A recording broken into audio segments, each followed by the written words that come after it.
Assalamualaikum warahmatullahi wabarakatuh. Apa kabarnya anak-anak kelas 4 semuanya? Semoga kalian semua sehat dan selalu dalam lindungan Allah Subhanahu wa ta'ala.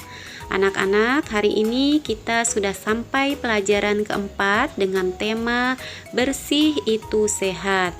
Seperti biasa, sebelum kita mulai pelajaran, mari kita berdoa bersama-sama terlebih dahulu agar ilmu yang kita dapatkan menjadi barokah dan bermanfaat.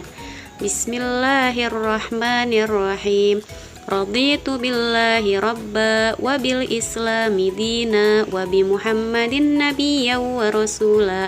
Rabbi zidni ilman warzuqni fahman. Amin. Subtema pertama, mengenal arti bersih dan sehat. Bersih berarti bebas dari kotoran. Kalau badan terhindar dari kotoran, maka tidak akan mudah terkena penyakit.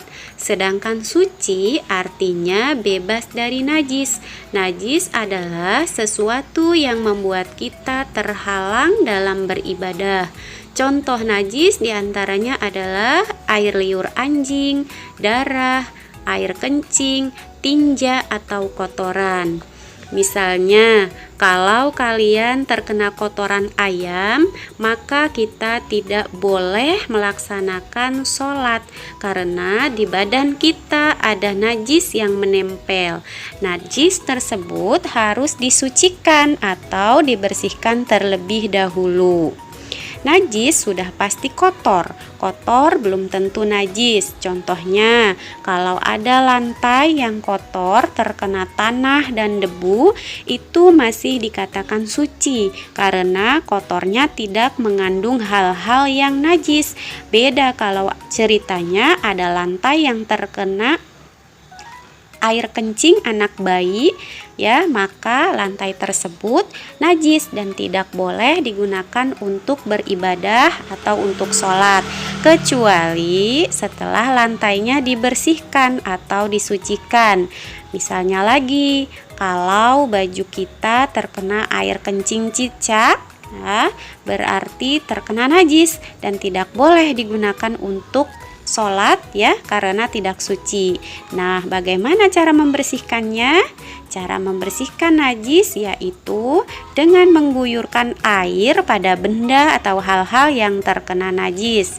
Ingat ya, bukan mencelupkan bendanya pada air, tapi diguyurkan, ya, airnya ke benda yang terkena najis tersebut.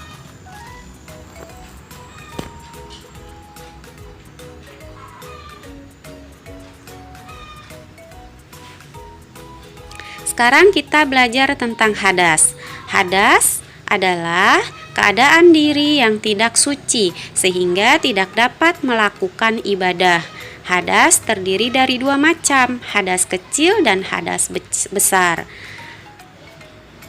Hadas kecil yaitu saat kita buang air kecil, buang air besar, buang angin.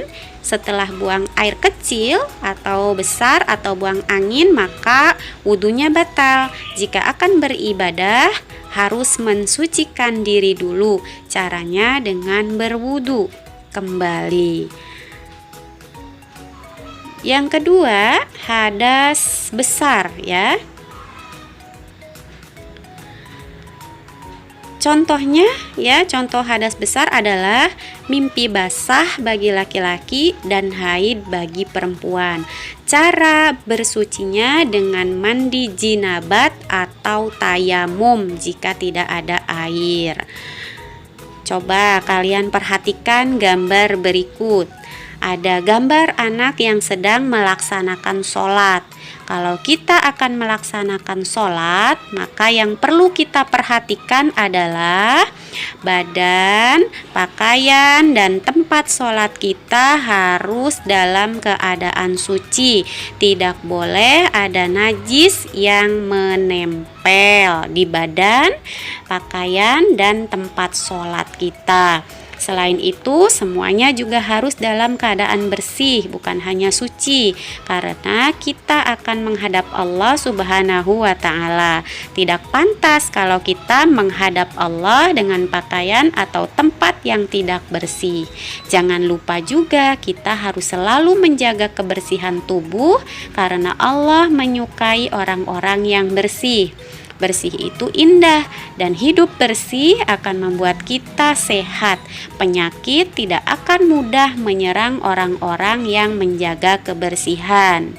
Menjaga kebersihan juga sebagian dari iman, sesuai hadis Rasulullah, at-tahuru syatrul iman. Kebersihan itu sebagian dari iman.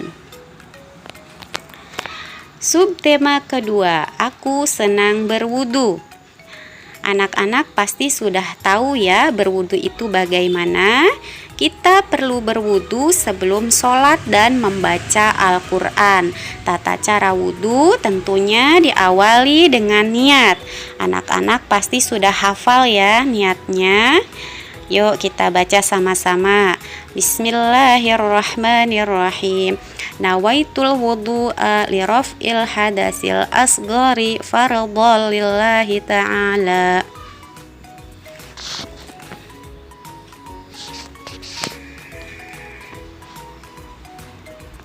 Kemudian berwudu diawali dengan membasuh kedua tangan ya. Lalu berkumur-kumur dengan sempurna sebanyak 3 kali. Kemudian dianjurkan menghirup air melalui hidung agar dapat membersihkan kotoran-kotoran yang ada di dalam hidung.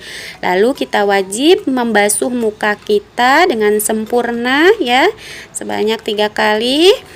Kemudian setelah muka, kita juga diwajibkan membasuh kedua tangan kita sampai siku ya, sebanyak 3 kali.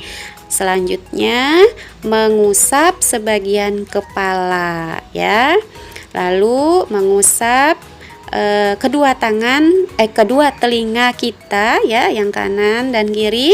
Yang terakhir membasuh kedua kaki kita sampai mata kaki. Setelah berwudu disunahkan membaca doa selesai wudu. Ya, doanya adalah Asyhadu an la ilaha illallah wahdahu la syarikalah wa asyhadu anna Muhammadan abduhu wa rasuluh. Allahumma ja'alni minat tawwabina waj'alni minal mutatahhirina waj'alni min ibadikas sholihin.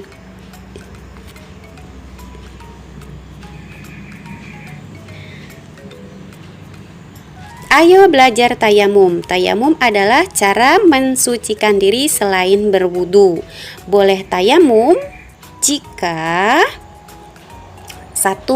Tidak ada air. Sudah berusaha mencari air tetapi tidak mendapatkannya, sedang waktu sholat sudah masuk.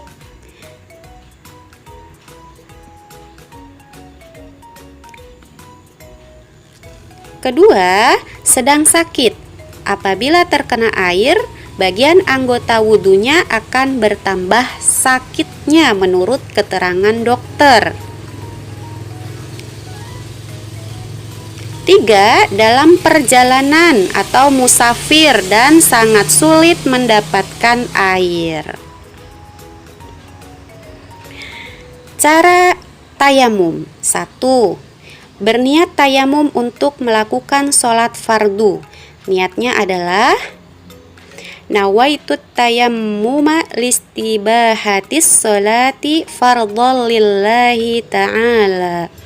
Kedua, mengusap muka dengan debu yang bersih. Letakkan 2 tangan pada debu dan usapkan ke wajah.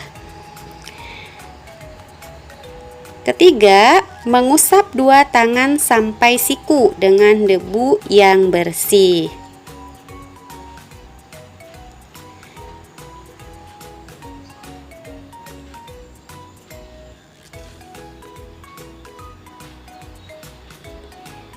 Baik anak-anak, materi hari ini selesai. untuk tugas kalian di rumah, kalian mengerjakan latihan soal di buku paket halaman 92 sampai 93 bagian A dan B-nya saja. Bu Guru akhiri dengan alhamdulillahirobbilalamin. Assalamualaikum warahmatullahi wabarakatuh.